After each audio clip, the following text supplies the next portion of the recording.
Welcome back to Family Secrets Unveiled. Tonight, we're not talking about ancient family feuds or petty grievances.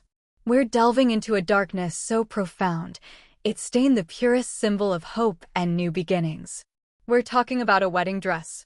Not after the reception, covered in champagne or cake frosting, but before the vows, before the church bells rang. We're talking about a dress that was already stained with blood. Picture this. June in the Hamptons. The kind of day where the air is thick with the scent of salt water and money. The wedding of Eleanor Vance and Thomas Sterling. She, a breathtakingly beautiful landscape architect, all sharp wit and hidden vulnerability. He, a successful financier, with a smile that could charm the stock market and a set of eyes that, if you looked closely, held a chilling, calculating stillness. Everyone said they were the perfect couple.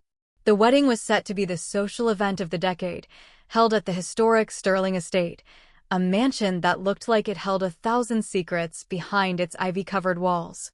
Eleanor was in the bridal suite, a room draped in silk and bathed in soft morning light. The dress, a custom-designed gown of ivory silk and delicate lace, hung on a mahogany stand like a ghostly sentinel. It was a masterpiece. Her maid of honor, Clara, a woman with a kind heart and a knack for noticing the things others missed, was helping her with her jewelry. The room was buzzing with the nervous energy typical of a wedding morning. And then, Clara saw it. She didn't gasp, didn't scream. It was a silent, gut-wrenching realization that stopped the breath in her lungs. On the hem of the flawless ivory silk, just above where the train was meant to sweep the marble floor, was a mark. It wasn't mud. It wasn't red wine. It was a deep, unsettling crimson, already beginning to dry and darken into a horrific, undeniable stain. It was small, no bigger than a silver dollar, but it was there. And it was blood. Clara's world tilted. She knew instantly that this wasn't an accident from a clumsy server. Eleanor hadn't even put the dress on yet. The dress had been delivered late last night, after Eleanor and Thomas had their separate, final dinners. Eleanor, oblivious, turned to her friend, her eyes sparkling with a fragile joy. "Clara, honey? What is it? You look like you've seen a ghost." Clara, a master of quick thinking, simply touched the dress. "Oh, Eleanor, I think the delivery company was careless. There's a tiny smudge here. Look, did they perhaps brush it against something outside?" But her voice was tight, too high. She was hoping Eleanor would dismiss it, let the flurry of the wedding distract her. But Eleanor, the observant architect, noticed the color immediately. Her smile vanished. Her hand, trembling, reached out and touched the dried, stiffened fabric. The realization hit her with the force of a physical blow. Her face went white, the foundation couldn't hide the shock. That isn't a smudge, Clara. That's blood. It's red. My dress. The one thing that was supposed to be perfect. Eleanor wasn't angry about the dress being ruined. She was terrified by the implication of the stain. Who was with the dress? Who touched it? Where had it been? The only person who had access to that dress, other than the delivery staff, was Thomas. He had insisted on personally inspecting its arrival, citing its immense value and fragility. The story was already twisted, wasn't it? A bloodstain on a virgin dress. It's a tragic, almost poetic symbol of a destiny corrupted. The initial question was simple, yet bone-chilling. Whose blood was it? Clara quickly took charge, her voice dropping to a whisper. No one must see this. We have minutes before the photographer arrives. I'll call the tailor, they can attempt a spot clean, or we cover it with one of the extra lace appliques. But Eleanor shook her head, her gaze fixed on the stain. She was no longer seeing a dress, she was seeing a crime scene. No, Clara. I need to know. Before I walk down that aisle and commit to Thomas for life, I need to know what this is. Where did Thomas say he was last night? Eleanor's voice was low, colder than the ice in the champagne bucket. The transformation was instantaneous. The happy bride had dissolved, replaced by a woman consumed by suspicion. She was starting to see the stillness in Thomas's eyes not as calm, but as a predator's calculated patience. The wedding was still on. Eleanor was not going to let a small stain stop the biggest day of her life, but the perfection of the day was gone, replaced by a terrifying, burning necessity for the truth. Clara saw the fear in her friend's eyes, and then, slowly, a flicker of something far more dangerous: determination. The stain wasn't a flaw, it was a map. And Eleanor was about to follow it. The clock was ticking.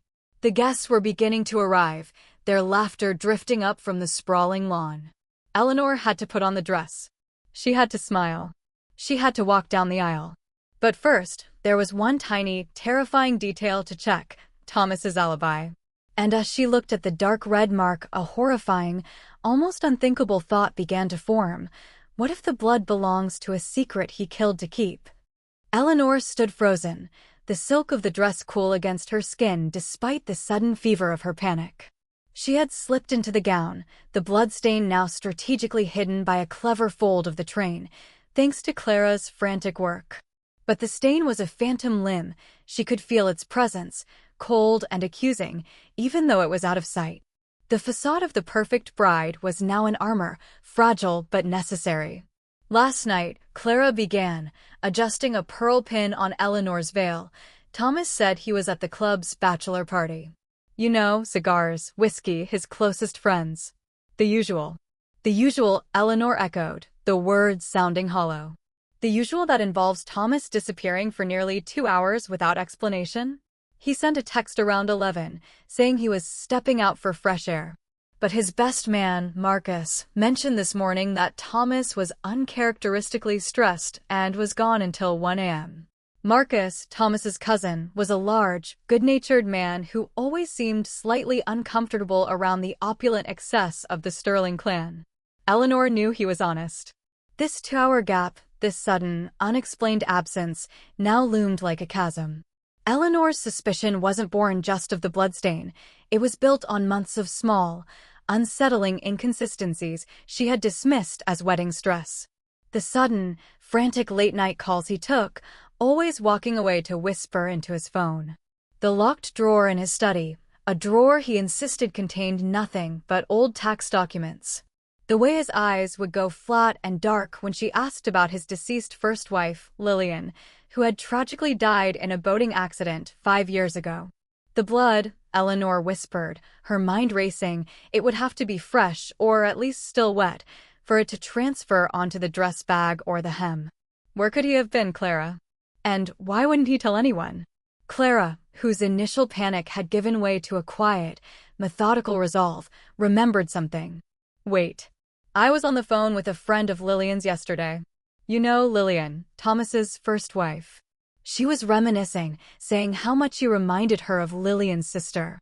A younger sister named Vivian, who apparently moved away years ago and was completely cut off from the family. Lillian, she said, never got over it. The hair on Eleanor's arms stood up. She had never heard of a sister. Thomas had always presented Lillian as an only child.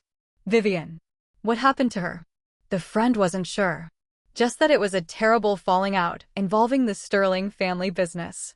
But the odd thing, Eleanor, is that you look exactly like the one photo I saw of Vivian. Same bone structure, the same slightly unusual color eyes. It was uncanny. A horrible new possibility began to twist the knife in Eleanor's gut. What if this marriage wasn't a beginning, but a continuation? What if Thomas wasn't marrying Eleanor Vance, the landscape architect, but the perfect, beautiful replacement for someone he had lost, or, far worse, someone he had gotten rid of? The locked drawer, Clara, Eleanor said, her voice barely a breath. It's in the study. Thomas is downstairs greeting the first wave of guests. I need you to do something for me. Something crazy. Clara didn't hesitate. She knew her friend's life was teetering on a knife's edge. While the wedding march practice began faintly downstairs, Clara, using a thin bobby pin and an almost surgical precision, managed to slip the lock on Thomas's old mahogany desk. Inside, it wasn't old tax documents. It was a file, a thick manila folder labeled simply, V, 2020. Clara flipped it open. Her eyes, wide with disbelief and growing horror, scanned the contents. There were legal documents, a transfer of a massive amount of stock, a signed confession of embezzlement, and, most chillingly, a simple, faded black and white photograph. It was a picture of a woman. A beautiful woman with Eleanor's face, only younger, her eyes holding a fierce, troubled intensity. Underneath, written in elegant script, was the name, Vivian Vance. Eleanor's sister. The one her own parents had never mentioned, the one who had disappeared years ago under a cloud of unspoken shame. Eleanor had been raised as an only child. The family secret was suddenly the key to her impending doom. Clara rushed back, her face pale. Eleanor, your family name is in here. Vance. And Thomas has documents suggesting an old crime. Embezzlement. He must have used it to force her away. And the picture, it's her. Vivian. She is your sister. The horrifying truth, Thomas had married into the Vance family once before, or rather, tangled with them, and he had destroyed the first sister. And now he was marrying the second. Why? Vengeance? Or to finish what he started? Eleanor looked at her reflection, the beautiful bride, the ivory dress with its hidden, bloody secret. She saw the face of her missing sister in her own. The blood on the dress. The tower gap in the night. The locked drawer. It wasn't a coincidence. It was a perfectly laid trap. The blood belongs to someone who got too close to his secrets last night, Clara, Eleanor whispered, her voice full of ice. Someone he had to silence to make sure this wedding happened. Maybe someone Vivian sent. Or maybe she came back herself. The wedding was about to begin. Eleanor looked down at the invisible stain on her gown, no longer a mark of doom, but a scarlet signpost demanding action. She knew, with chilling certainty, that the man waiting for her at the end of the aisle was not a groom, but a killer. And she was walking straight into his web. But she would not go silently. The real question now wasn't whether she would marry him, but whether she could survive the honeymoon. The wedding march began, a triumphant, almost mocking melody that thundered through the marble hall. Eleanor was on her father's arm, her smile a beautiful, brittle shell that shielded the storm of terror and resolve raging inside her. Every step felt like a mile toward a certain, devastating end. Thomas stood at the altar, his tuxedo perfectly tailored, his composure absolute. He looked the part of the devoted, adoring groom. As her father gently placed her hand in his, Thomas's fingers closed around hers, a grip that felt less like love and more like possession.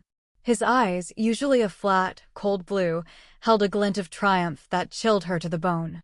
"You look breathtaking, my love," he murmured, his breath warm against her ear. She heard the words, but all she saw was the bloodstain, hidden beneath the train, a ticking clock against her imminent doom. The ceremony proceeded. The minister's voice was a distant, droning sound. When it came to the vows, Eleanor felt a wave of nausea. She was about to lie, to herself and to God, to gain the access she needed. She focused on the hidden stain, drawing strength from the horrifying secret it represented.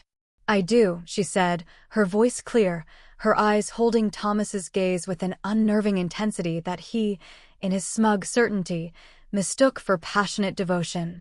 As they exchanged rings, a sound, faint but distinct, cut through the reverent silence of the chapel, a slight clatter outside the ornate window just behind the altar. It was immediately followed by a soft, almost inaudible groan. Thomas, whose composure was his greatest asset, flinched. The flicker of panic was so fast, so subtle, that only Eleanor, watching him like a hawk, saw it. "Is something wrong, Thomas?" Eleanor asked, loud enough for the minister to hear, her voice laced with manufactured concern.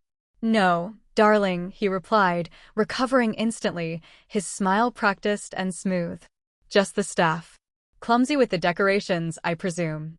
But Eleanor saw his gaze dart towards the side door. She knew the sound wasn't the clumsy staff. It was a distraction, an alarm. It was the moment. The climax had arrived, not in a grand confrontation, but in a small, desperate act. During the reception, as the guests raised their glasses for the obligatory toast, Eleanor executed the second part of her desperate plan.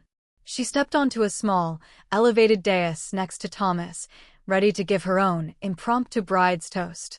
"Before we celebrate this beautiful day," Eleanor began, her voice ringing clear over the hushed crowd, "I want to share a story about a secret." A family secret. Thomas's smile froze. He tried to take her hand, a silent command for her to stop, but she pulled away. 5 years ago, she continued, her eyes fixed on Thomas's pale face, Thomas's first wife, Lillian, died in a tragic boating accident. A secret accident. But what if I told you the tragedy wasn't the boat, but the life she discovered? She found out that her husband, Thomas Sterling, had orchestrated an elaborate embezzlement scheme using her family's name, and when she threatened to expose him, she had to be silenced. A gasp swept through the room. Thomas was now gripping the champagne flute so tightly his knuckles were white. The real tragedy, Eleanor said, raising her voice, now a voice of pure, cold vengeance, is that Lillian had a younger sister. A beautiful, brilliant sister named Vivian Vance. The same Vivian Vance whom Thomas blackmailed into exile using the evidence of that very embezzlement to keep the Sterling name clean. She paused, letting the silence hang heavy, the air thick with disbelief and dawning horror. She turned fully to Thomas. And now, Thomas, you married me. Eleanor Vance. The spitting image of the sister you destroyed. Because you didn't love me. You married me to control the last remaining loose end in the Vance family, the last name who could possibly threaten you. Thomas finally snapped. She's delusional. The stress of the day. Am I? Eleanor cut him off, her gaze piercing. Then tell me, Thomas. Where were you last night between 11 and 1? And whose blood is on the hem of my wedding dress? The dress you personally insisted on inspecting just moments after you returned from your tower absence. She lifted a small section of the train, just enough for the guests in the front row to see the dark crimson blotch. The collective sound was a wave of shock. Thomas lunged at her, his eyes wild with a sudden, uncontrolled rage. The mask of the charming financier finally ripped away. But just as he reached her, the side door of the reception hall burst open. Standing in the doorway, supported by Clara, was Marcus, Thomas's cousin, his right arm wrapped in a makeshift, blood-soaked bandage. His face was etched with pain, but his eyes held a triumphant fire. "It's my blood, Eleanor," Marcus gasped, leaning heavily on Clara. "Thomas lured me to the cellar last night, said he needed help with a delivery. He knew I was the only one who saw the original autopsy report on Lillian's death. It wasn't drowning, it was a blow to the head. He tried to stab me, just like he hit Lillian 5 years ago. He thought he had silenced the only living witness who knew he was a killer, and then he wrapped the knife in the very bag your dress was in, staining the hem before rushing back to the bachelor party to establish his alibi. The greatest twist wasn't that Thomas was a killer, but that Eleanor was not the final victim. She was the perfectly placed bait. Marcus, the good-natured cousin, hadn't been an accomplice. He was a desperate, failed hero who was trying to expose the truth through an impossible situation. He and Clara had been working together for months. The subtle sound during the ceremony was Marcus, weak and losing blood, making one final, painful journey to the reception hall to save Eleanor and, finally, avenge Lillian. The room erupted in chaos. Thomas, defeated but not yet subdued, tried to escape, but 2 undercover officers, alerted earlier by Clara's frantic, coded call, moved in, their badges glinting under the chandelier lights. Eleanor watched Thomas, the killer she almost married, being dragged away, his handsome face contorted in a silent scream of pure, thwarted malice. The wedding was over. The love story was a lie. But the truth, bought with a near-fatal wound and a blood-stained dress, had finally been unveiled. The chaos subsided as quickly as it had erupted, leaving behind a silence heavier than any vow. The grand ballroom, moments ago filled with the promise of celebration, was now a morbid tableau, abandoned champagne glasses, scattered rose petals, and a palpable, chilling sense of deliverance. Eleanor, still in the blood-stained wedding dress, stood on the dais, a statue of ivory silk and shattered innocence. Her marriage had lasted less than an hour, but it had saved her life and avenged her sister. Marcus was rushed to the hospital. His wound, though deep, was not fatal. Clara stayed by his side, the maid of honor turned hero, her quiet courage finally rewarded with the survival of the man who had risked everything. Eleanor didn't follow them immediately. She walked slowly, deliberately, off the dais and through the crowd of stunned guests, friends, family, and associates whose polite smiles had vanished, replaced by open-mouthed horror. She went to the sterling study, to the open drawer. She took the file marked V. 2020, a testament to Thomas's long, calculated conspiracy against the Vance family. The story was no longer just about Thomas's cruelty, but about the decades of subtle, pervasive abuse of power. Thomas Sterling wasn't a sudden killer. He was a man accustomed to using his wealth and family influence to crush anyone who stood in his way, from business rivals to inconvenient wives and sisters-in-law.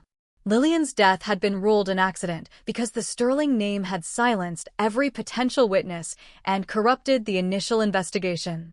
Vivian, Eleanor's sister, hadn't embezzled. She had discovered Thomas's scheme and had been framed, driven into hiding with the threat of exposing her family's ruin hanging over her head. Eleanor's own life had been the final, deadly step in Thomas's plan to completely control the remaining Vance assets, which he knew would eventually pass to Eleanor, the last innocent heir. But what of Vivian? The initial thought, the chilling fear that the blood belonged to her, had been wrong. But the evidence of her existence, her persecution, remained. Eleanor never saw her sister again, but she knew what she had to do. In the following weeks, Eleanor, no longer a naive bride, but a fierce advocate, used the evidence in the V. 2020 file to not only prosecute Thomas for the attempted murder of Marcus and the murder of Lillian, but also to clear Vivian's name completely. The media frenzy was immense, the fall of the Sterling Empire complete and devastating. The wedding dress, that symbol of a beautiful lie, was never cleaned. Eleanor sent it, still stained with Marcus's blood, a mark of defiance, not doom, to the prosecutor's office as an exhibit, a chilling piece of evidence that spoke more loudly than any testimony. 6 months later, Eleanor received an unmarked envelope. Inside, there was no note, just a small, faded clipping from a small-town newspaper in a remote corner of the country. It was an article about a local architect, Vivian Vance, who had won an award for designing a community center for battered women.